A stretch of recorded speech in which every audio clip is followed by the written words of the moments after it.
aku. Hai guys, assalamualaikum warahmatullahi wabarakatuh dan shalom. Perkenalkan, saya Dewi Sartika Injalan Megawe dengan NIM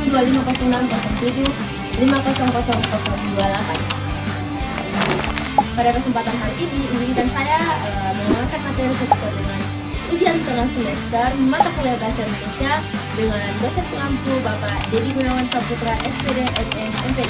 Simak video berikut ini. Check it out. Dalam era digital saat ini, media sosial menjadi bagian yang tak terpisahkan dari manusia karena hampir setiap kita menggunakan aplikasi seperti WhatsApp, Instagram, Twitter, dan Facebook. Dan itu menjadi pusat bagi orang berinteraksi baik dalam berbagi informasi, melakukan berbagai ekspresi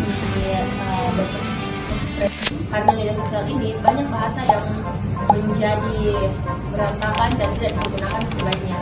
Apa sih pengaruh dari dampak media sosial dalam kita membaca? Namun, kebebasan berekspresi di media sosial tidak selalu berdampak positif. Mungkin ada beberapa yang berdampak negatif, yaitu munculnya bahasa gaul, bahasa alay, maupun ujaran kebencian. Oleh karena itu, penting untuk kita memahami bagaimana sih pengaruh bahasa di media sosial, baik dalam berperilaku bermasyarakat maupun kita sebagai kaum generasi dan sekarang. Simak video dulu. Bahasa gaul adalah bahasa yang tidak bervariasi atau biasa kita gunakan dalam pergaulan sehari-hari, apalagi kita sebagai kaum anak maupun kaum remaja. Namun dalam penggunaan bahasa gaul yang kita ketahui itu seperti pertama, baper atau biasa disebut bawa perasaan, healing, bestie, crunch, dan sebagainya. Tapi dalam penggunaan bahasa gaul ini ada dua dampak yang kita ketahui, yaitu dampak negatif dan dampak positif. Apa sih dampak positif dan negatifnya? Dampak positifnya itu yang pertama, menciptakan keakraban antara kita baik dalam penggunaan media sosial maupun dalam berkomunikasi. Dampak positifnya yang pertama, menciptakan keakraban atau kedekatan antara kita dalam bermedia sosial. Dan yang kedua, membuat komunikasi terasa ringan, santai, dan mungkin lebih menyenangkan. Tapi ada juga dampak negatifnya. Yang pertama, penggunaan berlebihan dapat mengikis kita dalam penulisan secara bahasa baku.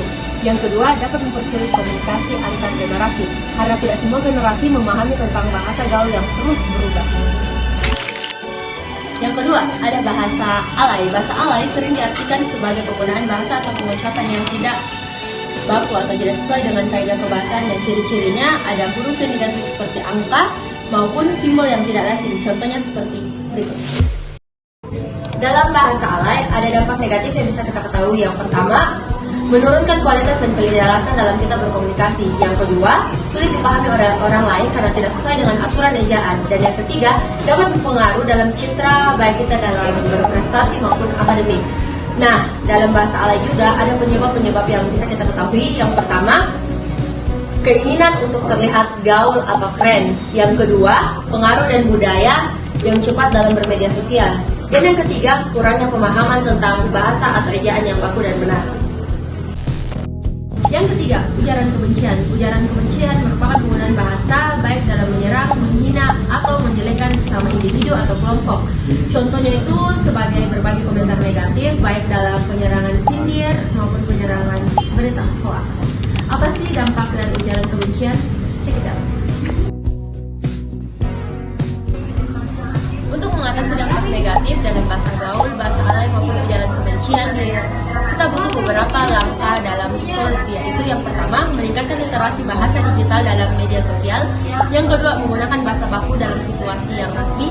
Dan yang faktor penyebab dari ujaran kebencian, yang pertama, kurangnya literasi digital dalam kita beretika di media sosial. Yang kedua, penyalahgunaan kebebasan berekspresi di media sosial.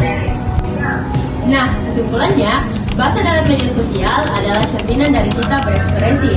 Satu, penggunaan bahasa gaul bisa memperkaya ekspresi, dan tapi perlu dibatasi agar tidak melanggar dari peraturan bahasa yang baku. Yang kedua, bahasa alay. Bahasa alay sebaiknya kita hindari karena itu menurunkan kualitas dalam kita berkomunikasi maupun berekspresi dalam media sosial. Yang ketiga, ujaran kebencian. Kalau ujaran kebencian sebaiknya kita hindari karena bisa menyalahgunakan dalam etika dan hukum.